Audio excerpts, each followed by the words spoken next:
simulating a true patrol down the streets of Iraq and in the cities of Iraq. And this is actual participants are all actual Iraq veterans and Iraq war veterans, and they're bringing their own personal experiences here home to the town of Chicago to show the Chicago people what it was really like for them. Go! Go, Norty! Let's do it! Let's do it! Let's go! What we just did today was Operation First Casualty.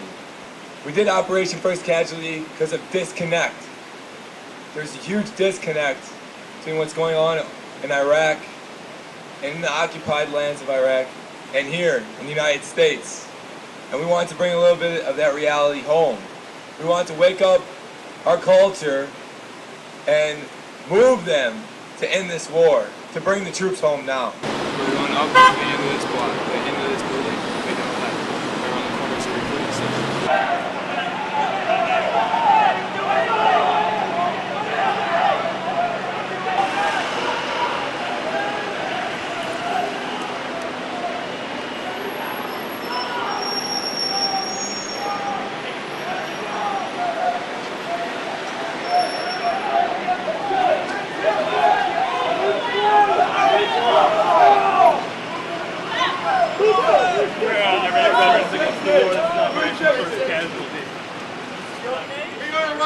Against the war. This is Operation First Casualty. The first casualty of war is truth. This is the truth that you will not see. Move it! Move it!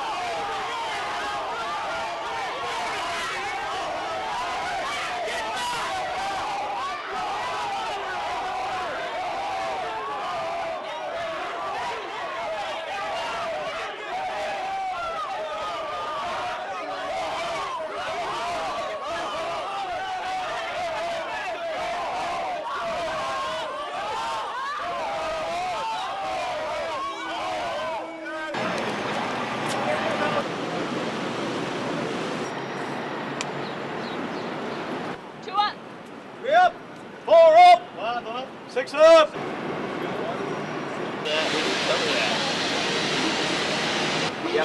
D-I-N-G. My name is Kelly Doherty. I'm a co-founder and the executive director of Iraq Veterans Against the War. I served in the Colorado Army National Guard for 8 years, did one tour as a military police sergeant in Iraq, and I'm here to let people know that Iraq Veterans Against the War is not just represented by these veterans here today, but we're a nationwide movement of current service members, reservists, National Guard men and women, and recent veterans who served since September 11th, many of us in Iraq, on the streets, doing patrols much like what we reenacted today. And we are organizing. We're organizing on military bases, in military communities, overseas in Iraq, in Germany, and in various chapters around the country and in Canada, of veterans calling on this war to end right now, for the troops to be brought home, for the brutality of the occupation to end, and for our brothers and sisters to be taken care of, because they have sacrificed so much again and again. Repeated deployments, extended tours, reserve call-up, and for what? This is a war based on lies, and the occupation is brutally dehumanizing the Iraqi people, dehumanizing our men and women in uniform, and bringing them home to let them feel disconnected, not taken care of by the same system that asked them to sacrifice their lives. And we are outreaching, and what we're doing here today as well is we're speaking up, because our brothers and sisters in Iraq right now, they can't tell you what it's like for them every day that they go out on patrol, because they are really going out on patrol and they're risking their lives and they're risking their souls, and we need to bring them all home immediately and take care of them when they get here, and give compensation and reparations to the Iraqi people for their destruction we've meted out on their country. We are Iraq Veterans Against the War. This is Operation First Casualty. Truth is the first casualty of war. This is the truth that you are not seeing. I'm a legal observer of the National Lawyers Guild. My name is Janine. I keep calling. You guys got some type of permit or something? Yeah, we do. I'm Where is it? I'm getting on the phone right now. It's on the sidewalk though, and they're mobile. I understand. Keep getting phone calls. People got sheets over their head and all tied up. You understand what I'm saying? Stacy.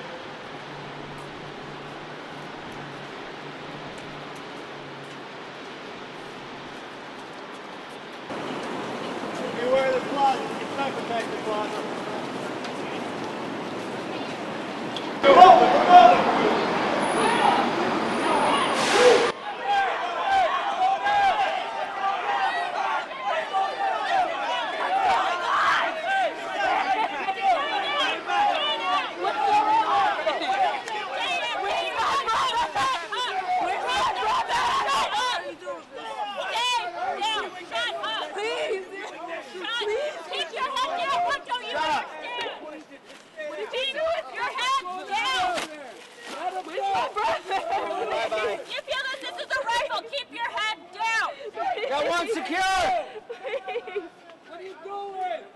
Everyone that's a civilian, come over here real fast.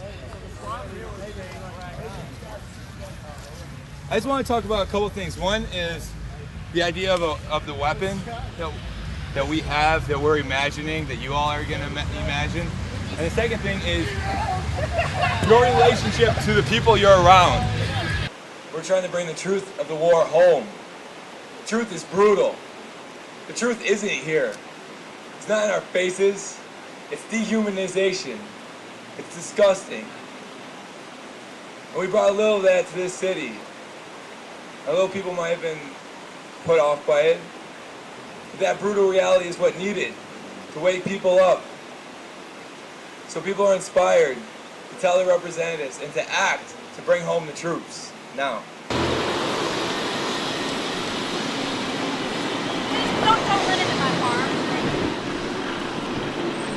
As you guys have gone through, what kind of looks, what kind of reactions have you seen from people so far? It's a mixed. Of course, there's some people that are busy on their way to work, but we are getting a lot of reaction and some positive support. We're also passing out literature to make it really clear what we're doing here today. Do you think you're kind of freaking some people out when they see this happen spontaneously? Well, I do think some people are surprised because I think the coverage of the media has so cleansed and made the war seem so far removed from people's day-to-day experiences that that's part of our point, is to really bring the truth, the real realities of what the war is like here.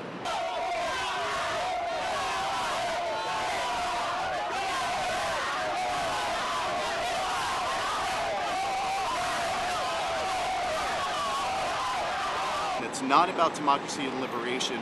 It's about brutal repression of an occupied people for oil and empire. And that's why we need to show this to the American people, and that's why we're here today. Let's get out of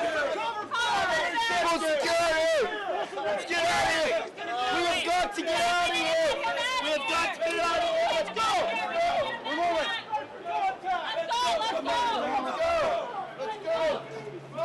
Iraq Veterans Against the War is open to anyone that served after 9/11. We invite veterans to join with us and allies to help bring the war home and the troops home now and stop the war. Have you always been against the war, or did you turn against the war? I did turn against the war. I think it was over a series of lies that we have, as an American people, have realized that the Bush administration has told to us, including weapons of mass destruction, the idea that there's a link between 9/11 and Saddam Hussein, and the idea that we're bringing democracy and freedom to that country. So those lies have turned me now against the war, and hearing the stories of other veterans has really opened my eyes. Come on, hero! Come on, hero! Let's go! It up! What are you doing here? Down, hero! Down, hero! Shut that man up! Get on your knees! Get him on his knees! Go on his knees! Search him! This is what's going down in Iraq right now.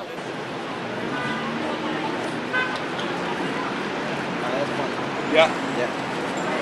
Anything else?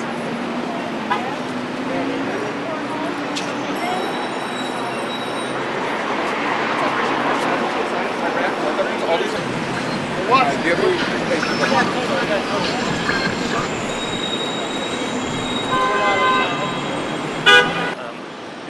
70% of active duty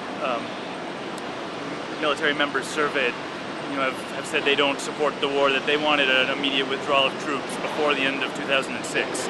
So we're trying to speak for our comrades in arms who can't speak for themselves right now. And what do you hope will happen after this? Hope people go home, look at our website, ivaw.org. We'll talk about what they saw, and open up their eyes and their hearts to what's happening and what America's doing overseas in their names. Possible HVTs up ahead.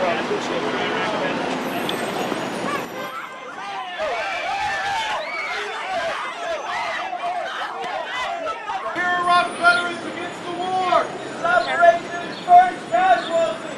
Truth is the first casualty of war.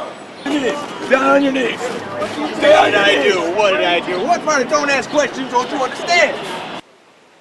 My name is Paul Abernathy. I'm the Mid-Atlantic Regional Coordinator for Iraq Veterans Against the War, and I served as a combat engineer the first year of the war, attached to the 3rd Infantry Division. First and foremost, we gather here today in solidarity with our brothers and sisters in uniform who are currently exposed to the daily injustices of participating in an illegal, immoral, and unnecessary war. Our message is quite clear. Troops home now. We are not the only ones in this nation proclaiming that message. In fact, the American people, as a majority, now proclaim this message, but ours is unique because we are the troops. Although there are many facts and statistics that support our position, we are here today speaking to our experiences in which we learned that the presence of U.S. troops in Iraq is not a factor of stabilization, but rather it is a factor of destabilization. And it is for this reason that we demand an immediate end to the occupation, an immediate withdrawal to all occupying forces from Iraq. And finally, we make this promise to our brothers and sisters currently serving in uniform, to the United States government and to the American people. We will not rest until the last one of us is home. Fala, can you please clarify for us what your view is on the question of U.S. troops in Iraq? Do they need to leave immediately? Should there be a timetable? This is a debate in the United States. ممكن بسرعة تقول لهم إيش رأيك بالنسبة لوجود قوات الاحتلال الأمريكية؟ بدك إياهم يتركوا مباشرة ولا بناء على على خطة؟ أعتقد ماكو شخص يحب أن يكون بلده محتل. Quickly, nobody loves to see his country occupied, so he wants them to leave at once. وإن كان يخرجون البارحة قبل اليوم كان أفضل. Yeah, he wish they are out of the country yesterday, not today. هذا رأيي.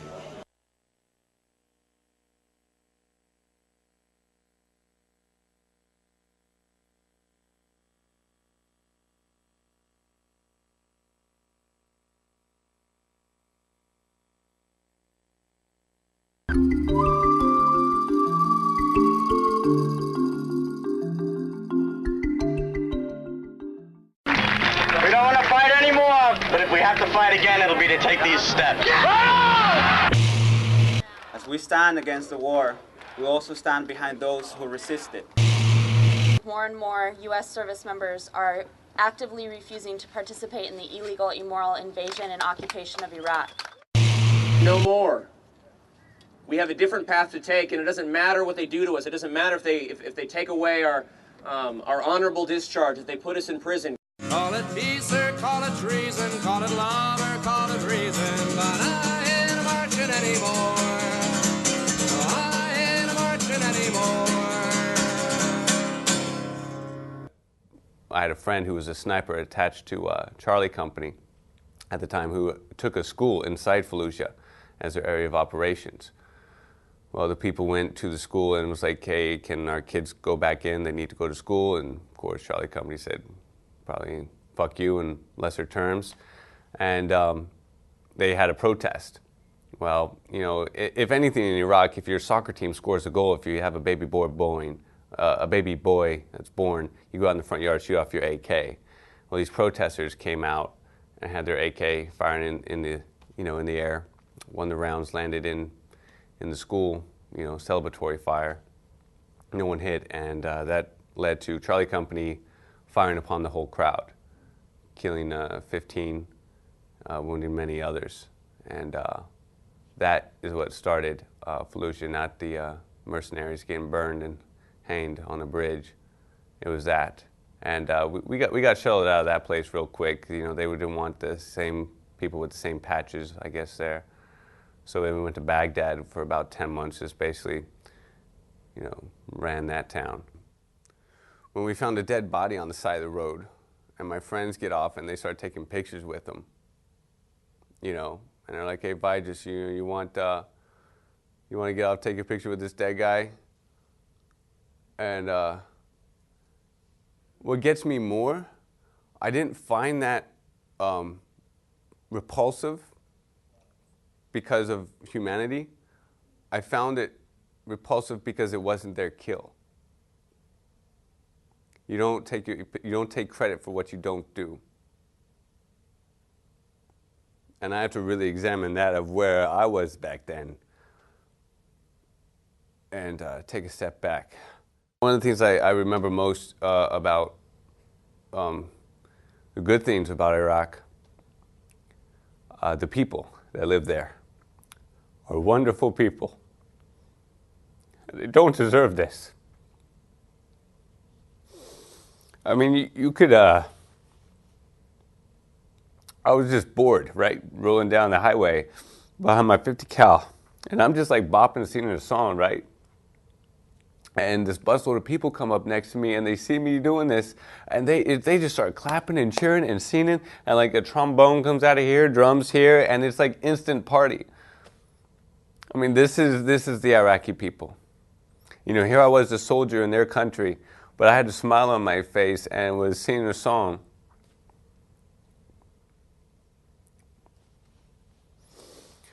Days I don't like to remember.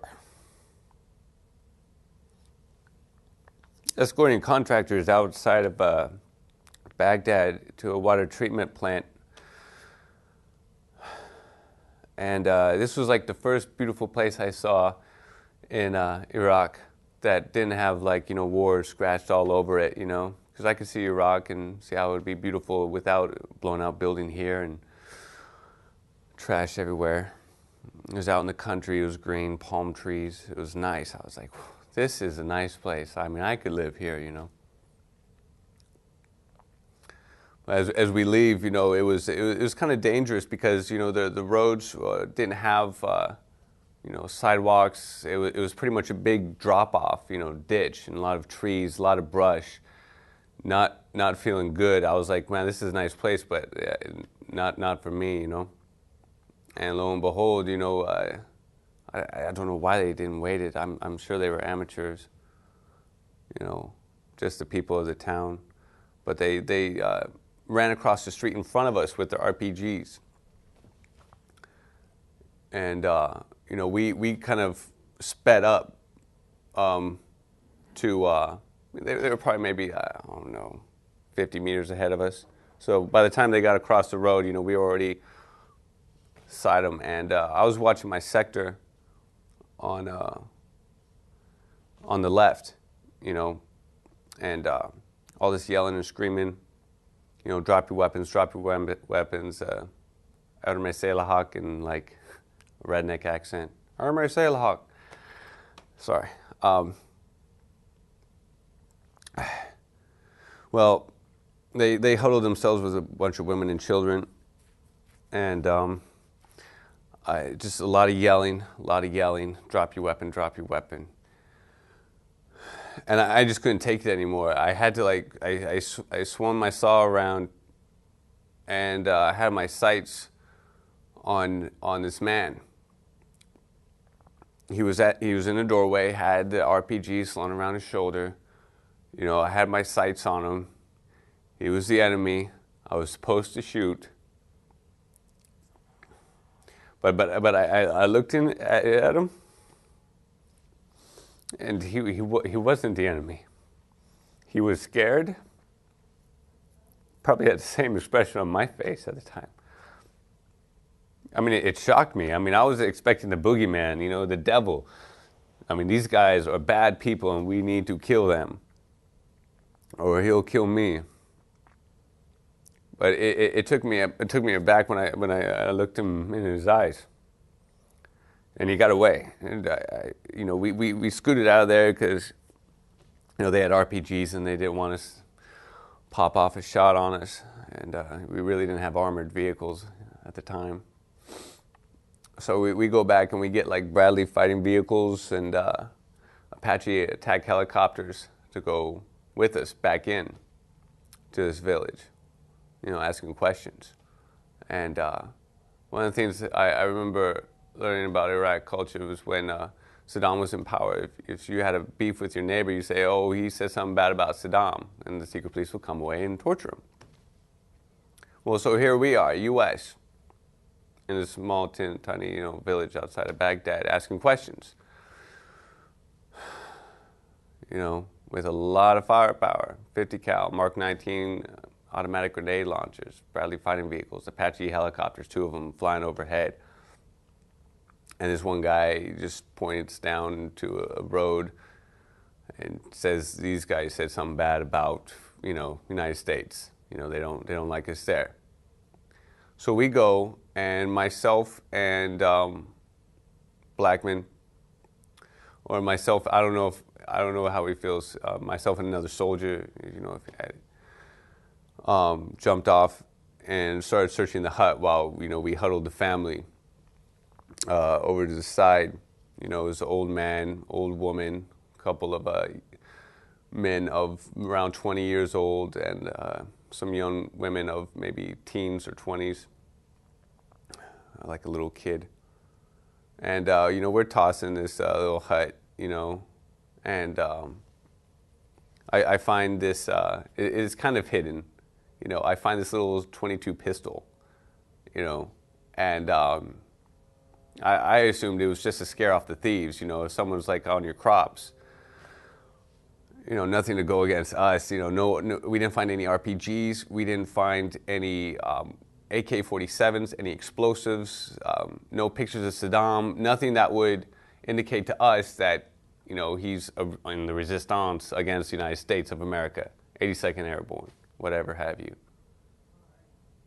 But we ended up taking the 2 young men anyways, you know, and I told my sergeant, I was like, Sergeant, I don't think these aren't the guys. These aren't the guys. And he just quipped something back to me. He was like, well, these are bad guys too.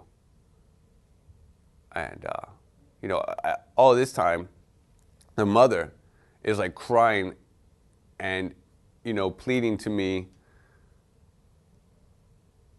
I'm sure, don't take my sons, or why are you doing this? I didn't speak Arabic, but she was trying to kiss my feet. She was bending down, kissing my feet. She was trying to kiss my cheeks. And I'm looking at this woman, and I wanted to help. I felt powerless. It didn't matter how much firepower I had above me and behind me. At that moment, I was the most powerless person on the face of the planet. I couldn't calm her. I was like, hey, don't worry. They'll be out. Of course, they didn't have any proof. You know, I was very naive then, not knowing what I know now, that, you know, that they just keep these people for unsurmountable, you know, years on no proof. And we did exactly the same thing that Saddam did there. So how can anyone tell me it's better? For the youth, don't ever be a tool for anybody else. You have no rights joining up. You have absolutely nothing to offer your humanity and your future by joining the armed services. You know, a story in Fallujah, in case if you don't think you're going to be property, because that's what you will be. We just spent a month fighting in Samawa. Hard fighting. And these scouts, these hardcore airborne infantry scouts, snipers, got some sunburns. Well, they what we call a Article 15. They received a month without pay for damage to government property. Okay? You are not serving yourself or your country by joining the Army. You serve other people who have never touched a battlefield, who have never lost a friend, or have seen any type of real service to America, serving their financial needs. And you can look it up. It's right there. The best thing for you is to go to school, work in the community, because that's what we have.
Because they have sacrificed so much again and again, repeated deployments, extended tours, reserve call-up, and for what? This is a war based on lies, and the occupation is brutally dehumanizing the Iraqi people, dehumanizing our men and women in uniform, and bringing them home to let them feel disconnected, not taken care of by the same system that asked them to sacrifice their lives. And we are outreaching, and what we're doing here today as well is we're speaking up because our brothers and sisters in Iraq right now, they can't tell you what it's like for them every day that they go out on patrol, because they are really going out on patrol and they're risking their lives and they're risking their souls, and we need to bring them all home immediately and take care of them when they get here and give compensation and reparations to the Iraqi people for their destruction we've meted out on their country. We are Iraq veterans against the war. This is Operation First Casualty. It's the first. 6 up.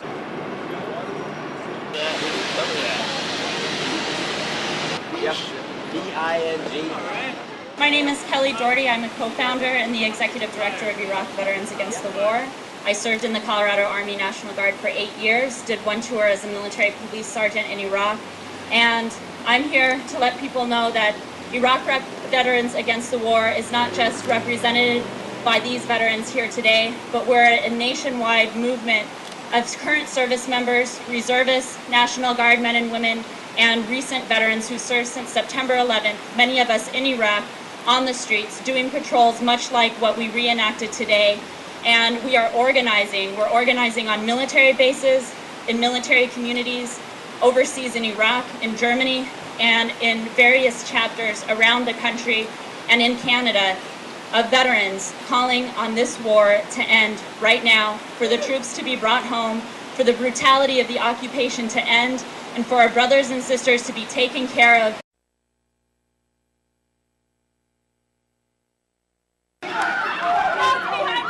Don't shoot me! Don't stand up! Stand up! Stand up! Alright, we're up. Let's go. We're moving. Let's go.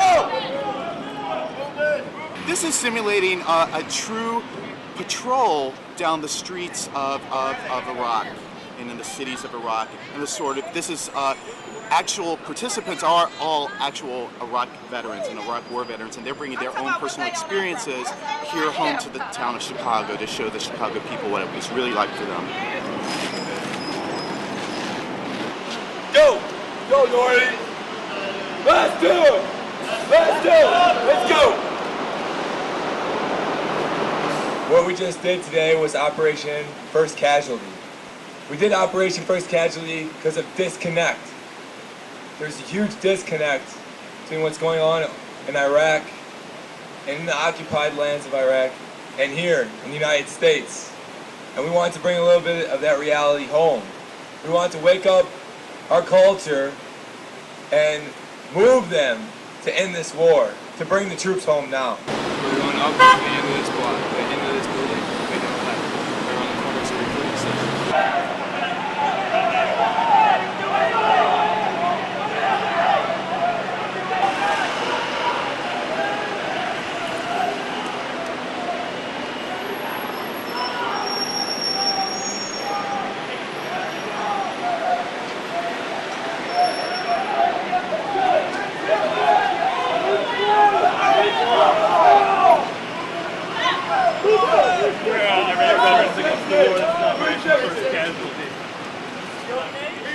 Veterans Against the War. This is Operation First Casualty. The first casualty of war is truth.